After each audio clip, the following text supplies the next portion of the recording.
travaille pour améliorer la qualité des soins dans les hôpitaux de la capitale. Le SMS de Rémi Salomon est simple. Bonjour, je suis très inquiet. Est-ce que vous pouvez me rappeler? Rémi Salomon, bonsoir. Je vous ai rappelé. Bonsoir Yann. Est-ce que vous pouvez dire aux téléspectateurs ce que vous m'avez dit? Oui, en effet, je suis inquiet. Je voulais vous dire ce soir que je crains que le virus ne circule encore trop. Quand je vois les gens autour de moi qui vivent presque comme avant, finalement, je me dis que le virus circule trop et on risque d'aller à la catastrophe. Alors, les gens en ont un peu marre d'entendre parler du Covid. Les gens en ont un peu marre de voir à longueur de soirée sur les plateaux de télévision des médecins, des scientifiques, avec des informations, des informations confuses, parfois contradictoires. Ouais. Bon, en gros, les gens ont envie de vivre normalement. Ouais. Mais il faut que j'ai 2-3 messages que je voulais vous dire ce soir, dire à tous vos téléspectateurs, et merci Yann de me donner l'occasion de le faire. Ce soir, nous sommes le 4 novembre. Hier, en France, 439 personnes sont mortes du Covid. Vous avez vu la courbe tout à l'heure. Le pire est devant nous. Le pic de l'épidémie, c'est pour le 15 novembre approximativement. Dans 2 semaines. Voilà. Qu'est-ce qui peut se passer? Le pire, c'est que nous ne puissions plus accueillir tous les patients qui arrivent. Ça voudrait dire quoi? Ça voudrait dire qu'on va installer des tentes devant les hôpitaux et qu'on va être obligé de choisir quels sont les patients qu'on va pouvoir prendre. Choisir? Laisser mourir. Ah, et ça, c'est juste laisser mourir. Pour un soignant comme moi, c'est juste pas acceptable de pouvoir de se retrouver Vraiment. dans une situation minable. Donc il faut réellement que, pour éviter cette catastrophe, il faut que dès aujourd'hui, dès maintenant, on prenne les mesures, c'est-à-dire que l'on limite au maximum les contacts.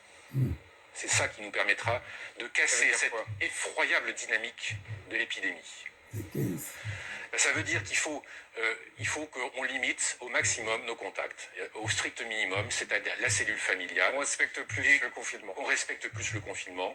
Alors vous me direz, il y a l'école, les lycées, c'est vrai qu'il faut que le protocole sanitaire soit absolument respecté à cet endroit-là, à ces endroits-là, sinon il faudra les fermer. Et on fait quoi avec les enfants? Alors, les enfants vont à l'école. Les enfants vont fermer les écoles? Aujourd'hui, ce soir, je ne dis pas ça. Je dis qu'il faut respecter le protocole sanitaire pour prendre toutes les précautions. Les enfants à l'école primaire avec le masque. À l'école, au collège, au lycée, on prend les distances. Le moment du repas est probablement le moment le plus difficile parce qu'il n'y a plus de masque. Donc, il faut vraiment qu'il y ait des distances, quitte à décaler les heures de repas. Donc, c'est absolument essentiel et c'est grâce à ça qu'on pourra casser cette dynamique effroyable et se retrouver dans ce scénario catastrophe que je viens de vous dépeindre. Et c'est comme ça qu'on pourra soigner vos amis, vos parents, vos grands-parents, vos enfants même. Alors, je sais que vous êtes à peu près 2 millions à m'écouter ce soir. Je me dis que même s'il y en a 1 sur 10, 200 000, qui m'entend et qui change son comportement, je me dis que c'est toujours ça, de gagner. Vous avez peur de quoi? Du tri? Quoi d'autre? On n'aime pas ce mot, hein, ce tri, ce mot abominable, mais c'est quelque chose qui, voilà, c'est des choix qu'on serait obligé de faire. Et des choix qui pourraient se faire sur des critères comme l'âge. Hein. Maman je peux pas le prendre en charge. Ça, c'est des choses, nous, on peut pas accepter. Et aucun Français, je pense, ne peut accepter ça. C'est ça. Il faut absolument éviter ça. C'est aujourd'hui que ça se passe. Ça dépend de vous, de moi, de vous autres, de chacun d'entre nous. Est-ce qu'on pourrait avoir des images comme il y a eu en Italie, ça peut se ou passer à Madrid, ça peut se passer Madrid ou à New York? C'est comme ça que ça s'est passé, malheureusement. Je peux vous dire, j'ai eu des collègues italiens au téléphone, début mars, à Milan. Je les ai appelés, ils m'ont raconté, ils avaient des trémolos dans la voix, ils pleuraient presque. C'est épouvantable, il ne faut pas qu'on en arrive là. C'est maintenant qu'il faut le faire. Dans 15 jours, dans 3 semaines, il sera trop tard. On sent votre émotion. Est-ce que vous écoutez,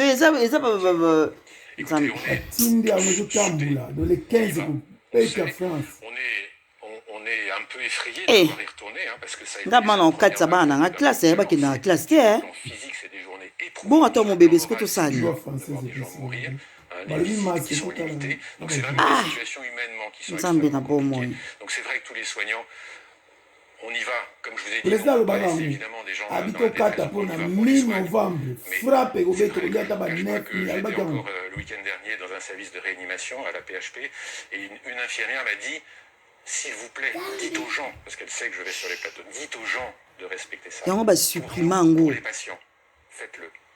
Vous l'avez dit ce soir, est-ce que vous avez encore quelque chose à rajouter? Je crois que j'ai dit l'essentiel. Bon, merci beaucoup. Il faut aérer aussi. Aérer. Parce que ça, c'est pas, pas assez dit. C'est Aérer tout ça là. qu'on dit, les gestes barrières. On Là, oublie tu vas celui-là. pile. Aérer, très important. Il commence à faire froid. Mettez un pull. Il faut aérer. Tous les jours, il faut aérer. Ndako, tika ndako fenêtre polele. Diminuer la charge virale dans l'air qu'on respire. Merci Rémi Salomon. Partageons. Nzambe, bandeko boyoki boyoki, donc c'est du sérieux des abwe maladie ezali. Les 15. Tant balobi confinement, faut se confiner. Hein? Tous à la confiner, tous à nandaku, botika ba bimela ya mwanza, oza eloka osala tika bima boyoki binomoko. Donc voilà, babi les 15 frappes. Donc bango ba osala tri. Baro trier ba oyo baro sauver na ba oyo baro tika bango ba kufa. Oza mato ya oyoka ayoka. Il faut ko aérer ndako, ko fungwa ba fenêtre même si malili yango eza ndenge nini, il faut ko fungula ba fenêtre pona bo aérer ndako. Congolais biso toza mato imangongi toyoka raté. Boyoki eza déjà ba plein na monde ba planifier déjà. Babi le 15 novembre. Batu bako kufa ebele. Donc nzamba zara na biso abatela biso mo pe to mi batela to mi lengela pe. Voilà.